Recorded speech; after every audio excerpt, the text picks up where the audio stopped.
اردو زبان کا ایک بڑا مشہور محاورہ ہے کہ کبھی کے دن بڑے اور کبھی کی راتیں۔ جمعرات کو جب سانحہ 9 مئی کی مذمت کے لیے سندھ اسمبلی کا خصوصی اجلاس طلب کیا گیا تو ایوان میں اس محاورے کی عملی تصویر نظر آئی۔ آج ایوان کی کارروائی کے دوران پیپلز پارٹی کے کئی سینئر رہنما،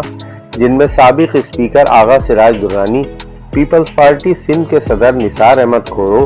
میر نادر مکسی، سابق ڈپٹی اسپیکر ریحانہ لغاری اور سابق وزیر پارلیمانی امور مکیش کمار چاولہ ایوان کی عقبی نشستوں پر براجمان نظر آئے۔ کچھ عرصے پہلے یہی ایوان آغا سراج درانی کی مرضی و منشا سے چلتا تھا۔ اسپیکر سندھ اسمبلی کی حیثیت سے ان کا یہ اختیار تھا کہ وہ ایوان میں کس رکن کو بولنے کی اجازت دیں اور کس کو نہ دیں۔ آج سانحہ 9 مئی کے حوالے سے ایوان میں پیش کی گئی انتہائی اہم قرارداد پر پیپلز پارٹی کے کئی ارکان نے اظہار خیال کیا، لیکن حکمراں جماعت نے نہ جانے کیوں اپنی ہی پارٹی سے تعلق رکھنے والے سندھ اسمبلی کے 2 سابق اسپیکرز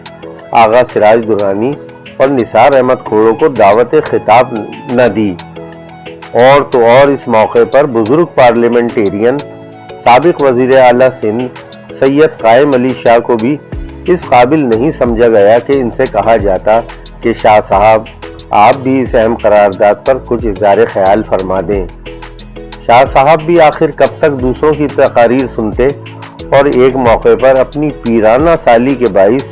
ایوان کی کارروائی کے دوران ان کی آنکھ لگ گئی،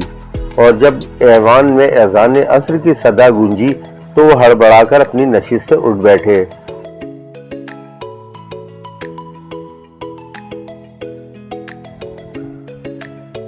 آج ایوان کی کارروائی کے دوران سرکاری ارکان کی مرکز نگاہ